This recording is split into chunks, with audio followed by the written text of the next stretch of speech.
Hello, welcome to the Weather Hazard Briefing presented by National Weather Service Pocatello for Friday, November 1st. Here's what you'll see in this presentation. We have a break from precipitation for today and this evening. The next storm arrives in central Idaho late tonight. It will continue through Sunday afternoon and spread throughout the rest of eastern Idaho.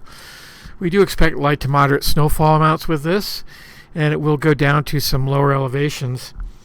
And it will be colder behind this front starting on Sunday, as much as 5 to 8 degrees colder than what we've been experiencing the past couple of days.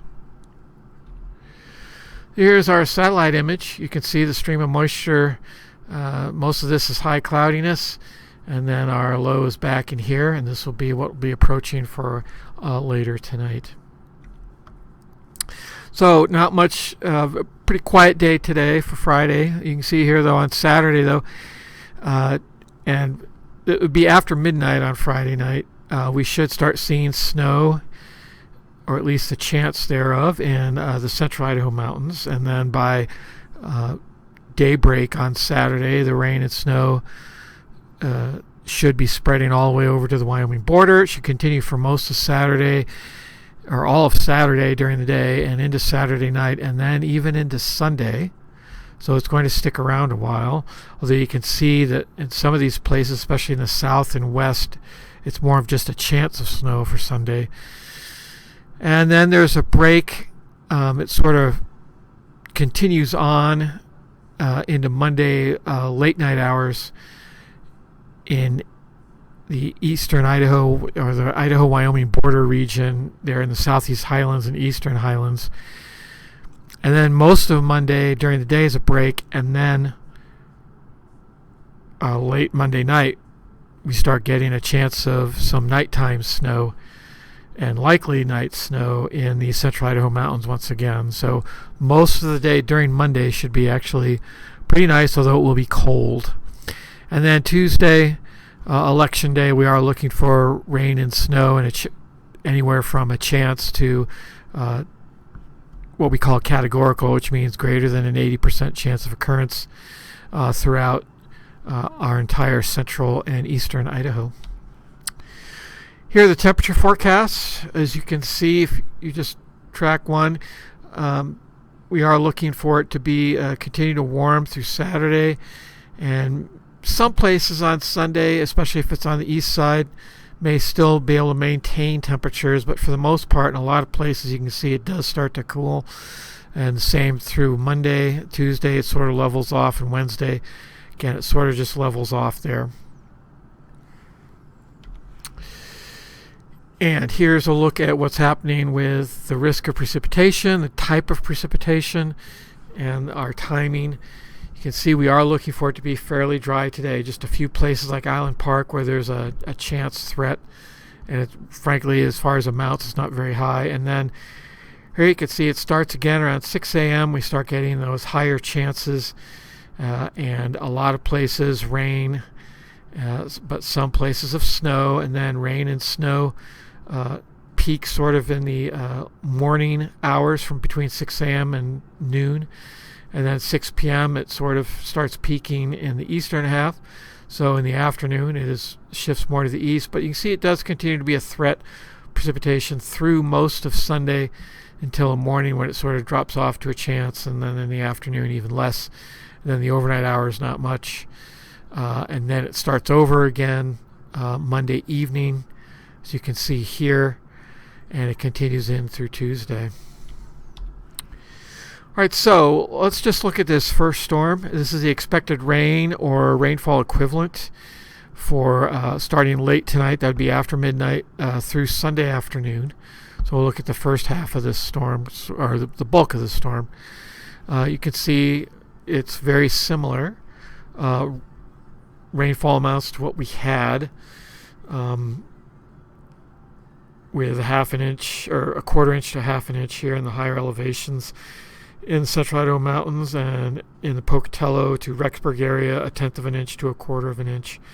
And again, pretty typical for, the enhanced areas would be up here above Ketchum and above Stanley over in Island Park, and then down here west of Bear Lake. And so here's the expected snowfall. So you can see it's the heavier snows are at much higher elevations than this last storm. It'll be more on the order of 7,500 to 8,000 feet rather than 6,500 to 7,000.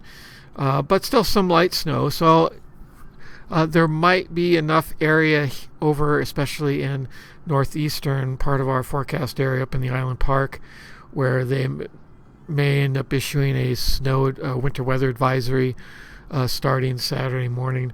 The same down here for the Bear River Mountains. But otherwise, you can see, though, that we are now expecting snow in the Pocatello area, Idaho Falls area, although it's still less than an inch. Okay, so let's look at how the precipitation evolves. This is this morning. Just the best chances would be in the high elevations west of Stanley Basin, and then over here in Island Park there's a chance. By this afternoon it really diminishes on the west side of our forecast area. Still hangs on a little bit up in the Island Park area. And then this evening, again, it starts to push in from the west, but you can see it's really just hardly any risk for us even this evening. And then late tonight it really does start in earnest over the western portion of our central Idaho mountains, including the Wood River Valley and the Stanley Basin. But you can see it's kind of staying out of the Lost River Basins and Lemhi County. Now on Saturday morning, as you can see here, starting 6 a.m. and going till noon, it pretty much is likely or better everywhere across our area, and it would be rain in the lower elevations with some snow during the overnight, which hasn't occurred yet here, but by Saturday, and then categorical really above 80% for most of the mountain areas, and that should be all mostly snow. Saturday afternoon, you can see it starts to spread, and the categorical actually moves to the east. We start drying out a little bit here in the west, but still likely chance even in places like Shoshone and Haley. And Saturday night, we start to dry out in the eastern Magic Valley and portions of the Wood River Valley, but still going very strongly in the Idaho-Wyoming border region, and even up here in the northwestern corner of our area. And then Sunday, a little bit diminished, but still a solid chance in a lot of places. And then Sunday night, you can see it really starts to tone down, just slight chances, and mostly east of Interstate 15. Okay, we'll take a look here at wind gusts, just so you know what's going on with potential for some blowing snow. It really is limited for the tonight period to when it starts again, to places like here in the central Idaho mountains and mostly Lemhi County and portions of Custer County, as you can see, and here at the very top above Galena Summit, where it's naturally exposed and windy. Swan Valley also getting kind of breezy at least. But Saturday does sort of transfer down here a little bit into this Snake River Plain, especially in the Atomic City area. But Saturday night's when it really starts to get breezy to windy. This could actually carry and move snow around, and you can see it's mostly in the southern portions of the Snake River Plain, in the southern hills, and in the eastern Magic Valley. And then that continues Sunday, actually expands across much of the southern tier of counties, especially in Twin Falls County and Cassia. And Sunday night it starts to weaken and is limited to areas to the west of our forecast area, pretty much with the exception of Cassia County. That's all I have. If you have any further questions, you can always contact us at this telephone number here. Check out the weather yourself at weather.gov/Pocatello. Thanks for watching.